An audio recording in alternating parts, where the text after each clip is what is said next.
तो पिछले एपिसोड में हम लोग को दिखाया गया था कि बोरुतो निकलता है उस ब्लू चक्रा को ढूंढने के लिए मिशन पे। तो उसके आगे की कहानी हम लोग इस एपिसोड में देखेंगे। तो चलिए कहानी की शुरुआत करते हैं। तो एपिसोड की शुरुआत में हम लोग को बोरुतो को दिखाया जाता है जो कि अपने पूरे गांव वालों को गौर गौर से देख रहा होता है, लेकिन फिर भी उसे ब्लू चक्रा नहीं मिलता है कहीं पर। वहाँ पर सिकड़ाई आता है और उससे आकर के पूछता है कि तुम्हें वो ब्लू चक्रा दिखा। तभी वो बोलता है कि नहीं, मुझे नहीं दिखा। तभी मित्सुकी बोलता है कि तुम्हें वो आत्मा नहीं दिखा। जिसके बाद वो दोनों पूछते हैं कि आत्मा, कौन सा आत्मा। तभी मित्सुकी बताता है कि उसने उस आत्मा उस ब्लू चक्रा का नाम रखा है। जिसके बाद वो दोनों गुस्सा भी करते हैं इसके ऊपर और ब्लू चक्रा ढूंढते ढूंढते शाम हो जाता है। जिसके बाद वो लोग घर जाने लगते हैं। तभी सिकड़ाई मित्सुकी से पूछता है कि तुमने हम लोग का एब्सेंट नोट भरा ना। जिसके बाद मित्सुकी बोलता है कि हाँ, मैंने भर दिया। जिसके बाद बोरुतो और वो सब खुश होकर के घर जाने लगते हैं। जैसे ही बोरुतो घर पहुंचता है वो देखता है कि हिनाटा वहाँ पर गुस्सा में खड़ी होती है और बोल रही होती है कि एब्सेंट नोट दिखा करके कि तुम आज अकेडमी नहीं गए।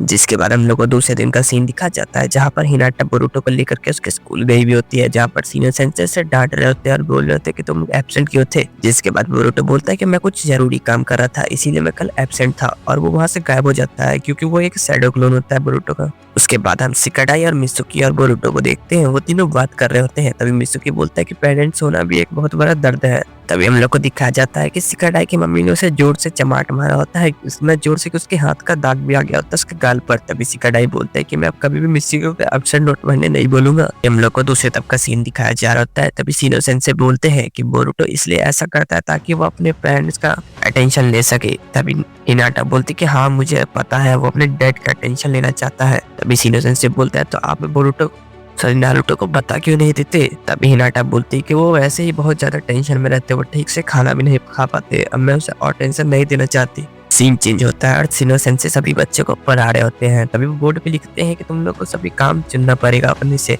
और कुछ ना कुछ काम करना पड़ेगा इस अकेडमी में। तभी हम लोग को दिखाया जाता है कि सिकड़ाई और बोरुतो भागने का प्लान बना रहे होते हैं। उसके बाद सीन चेंज होता है और हम लोग को दिखाया जाता है मित्सुकी, बोरुतो और सिकड़ाई को हमने पार्सल पैक करने का काम चुना हुआ होता है ताकि वो लोग अकेडमी से बाहर जा सके। तभी वहाँ पर एक ऑफिसर आता है और वो बोलता है कि मैं तुम तीनों को गाइड करूंगा। तो वो उन तीनों के पीछे जाने लगता है। तभी वो लोग अंदर जाते हैं और वहाँ पे एक बोरुतो एक पार्सल उठाता है और उसे हाथ में घुमाने लगता है। तभी वहाँ पर उसका चीप आ जाता है और वो आकर के बोलता है कि तुमने हाथ में बैंड पहना है तो इसका मतलब क्या तुम मेरे पार्सल को घुमाओगे, ये बहुत ज्यादा कीमती होते हैं। जिसके बाद वो बोरुतो को बोलते हैं कि जाओ तुम अपने नाखून काट करके आओ। जिसके बाद वो ऑफिसर बोरुतो लोग को लेकर के बाहर चला जाता है। तभी वो रास्ते में बोल रहा होता है कि हमारे चीप बूढ़े नहीं है, बस उसे सब काम परफेक्ट चाहिए होता है। बाद हम लोग को थोड़ी देर बाद का सीन दिखाया जाता है जहाँ पर बोरुतो सभी पार्सल दे रहा होता है इधर से उधर और उसके साथ साथ सिकड़ाई, मित्सुकी और वो ऑफिसर भी दे रहा होता है। वो लोग इतने थक गए होते हैं। उसके बाद वो लोग थोड़ी देर बैठ करके जूस पी रहे होते हैं। अब बोरुतो चारों तरफ घूर रहा होता है कि किधर है वो ब्लू चक्रा। जिसके बाद उसे दिखाया देता है कि वहाँ पर नारुतो रिबन काट रहा होता है। नारुतो अचानक से बोरुतो के सामने आ जाता है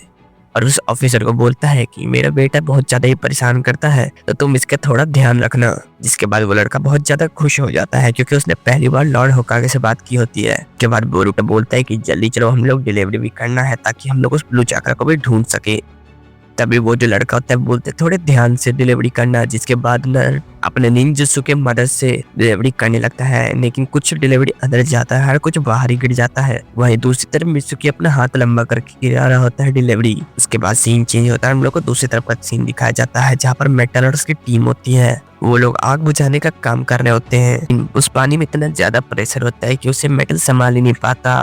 वहीं दूसरी तरफ आया भी एक गन फैक्ट्री में काम कर रहा होता है जहाँ पर उसे संभाल करके काम करना था, लेकिन वो एक्साइटमेंट में आकर के वहाँ पे एक जोरदार धमाका कर देता है। उसके बाद वहीं दूसरी तरफ बोरुतो को दिखाया जाता है जो कि एक फैक्ट्री में गया होता है डिलीवरी करने के लिए। वो वहाँ पर अपने 3 क्लासमेट को देखता है, उन सबसे बात करके वापस चला जाता है सिकड़ाई मित्सुकी के पास। तभी वहाँ पर मित्सुकी दौड़ता हुआ आता है और बोलता है हमने एक पुलिस वाले को बात करते हुए सुना कि उधर सेंजू पार्क में उस ब्लू चक्रा को देखा गया है। जिसके बाद सिकड़ाई बोलता है कि हम लोग उधर पहुंच पाएंगे जल्दी। के बाद बोरुतो बोलता है कि हाँ, लेकिन पर हम लोग को वहाँ बहुत जल्दी निकलना पड़ेगा। जिसके बाद से सीन चेंज होता है, हम लोग को दूसरी तरफ का सीन दिखाया जाता है जहाँ पर वो सेंजू पार्क पूरा ही तहस नहस हो चुका होता है और जिसके अंदर पर्पल चक्रा होता है उसके अंदर का पर्पल चक्रा भी निकल चुका होता है और वहाँ पर बेहोश पड़ा हुआ होता है। तभी वहाँ पर साई आ जाता है और वो सब चीज का इन्वेस्टिगेशन कर रहा होता है। के बाद जब बोरुतो वहाँ पहुँचता है तब तक वहाँ से सभी लोग चले गए होते हैं। तभी बोरुतो बोलता है कि अगले बार हम लोग को और जल्दी आना पड़ेगा, तभी हम लोग उसे पकड़ सकेंगे। उसके बाद सीन चेंज होता है और हम लोग को दिखाया जाता है कि साई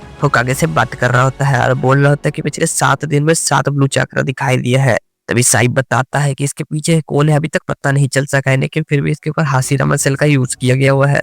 तभी सिकाडाई बोलता है कि तुम तो पहले वो कॉप्स में थे ना, तो तुम्हें पता होना चाहिए ना कि हाँ हाशिरामा सेल कहाँ से आया। के बाद साई बताता है कि अम्बू जो है एक सीक्रेट है। हाँ ये बात सच है कि वो लोग हाशिरामा सेल के ऊपर रिसर्च कर रहे थे, लेकिन जब डांजो का डेथ हुआ तो उसके बाद से पूरे रिसर्च टीम अलग हो गई। जिसके बाद साई उस वुड को दिखाता है और बोलता है कि पूरे लैंड ऑफ फायर में सिर्फ गिने चुने निंजा ही है जो कि वुड स्टाइल यूज कर सकते हैं।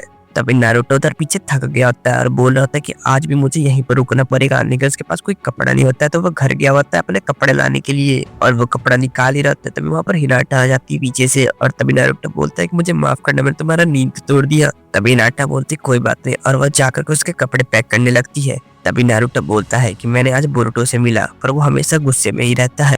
तभी नारुतो बोलता है कि मैं दरअसल बिना माता पिता के रहा हूँ ना, तो मुझे बात करना नहीं आता। तभी हिनाटा बोलते तो वो टेंशन लेने की जरूरत नहीं है, जब बोरुतो बड़ा हो जाएगा तो वो खुद ब खुद समझ जाएगा। इसके बाद हम लोग को दूसरे दिन का सीन दिखाया जाता है जहाँ पर चोचो सभी को पकड़ करके पूछ रही होती है कि मेरा पोटैटो चिप्स कहाँ पर गया। तभी वहाँ पर सिकाडाई, मित्सुकी और बोरुतो आ जाते हैं। तभी सिकाडाई बोलता है कहीं इसके अंदर भी तो वही ब्लू चक्रा नहीं। तभी बोरुतो बोलता है कि नहीं ऐसा नहीं, और वो ऐसा बोल ही रहता है। तभी चोचो उसे पकड़ लेती है अपने हाथ में और चिल्ला करके बोलती है कि मेरा पोटैटो चिप्स कहाँ पर गया। तभी वो जो वहाँ का चीफ होता है वो आकर के बोरुतो को बोलता है कि तुम तीनों ने कैसा डिलीवरी किया है, आधा से ज्यादा सामान तो पहुंचा भी नहीं है। जिसके बाद बोरुतो बोलता है कि ठीक है लाइए हम लोग उसे पहुंचा करके आते हैं। तभी वो जो चीफ होता है वो उन लोग को बोलता है कि तुम लोग यहीं पर रुकोगे और तुम लोग डिलीवरी देने नहीं लाओगे, तुम लोग बस एक स्टैंप लगाओगे।